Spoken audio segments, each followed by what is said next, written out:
5 ലക്ഷം കൊടുക്കും. ഇനി ബാക്കിയുള്ളത് അന്വേഷിച്ചിട്ട് ബാക്കിയുള്ളത് കൂടി കൊടുക്കും. അത് KCB ആണോ ധനസഹായം നൽകുന്നത്? ഇപ്പോൾ KCBയിൽ ഷോക്ക് ഏറ്റത് കൊണ്ട് ഒരു 5 ലക്ഷം കൊടുക്കും.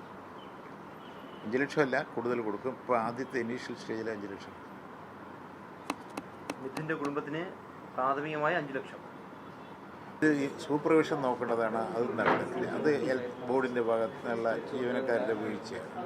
ഇത് രണ്ടും ഏതാണെന്ന് നോക്കി പരിശോധിച്ച ശേഷം ഡീറ്റെയിൽ റിപ്പോർട്ട് ഇനി ഹയർ ഓഫീസേഴ്സ് നടത്തും. എന്നിട്ടേ നമുക്കൊരു നടപടി എടുക്കാൻ പറ്റും. ആരാ ഉത്തരവാദി എന്നൊക്കെ അറിയണമല്ലോ.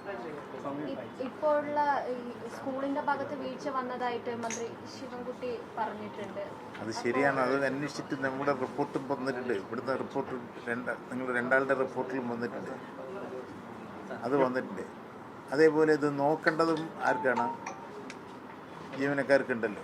അത് നോക്കാത്തൊരു വീഴ്ചയും വന്നിട്ടുണ്ട്. രണ്ടും വന്നിട്ടുണ്ട്. അതാണ് ഇപ്പോൾ സമർപ്പിച്ച റിപ്പോർട്ടിലെ ഫൈൻഡിങ്സ്.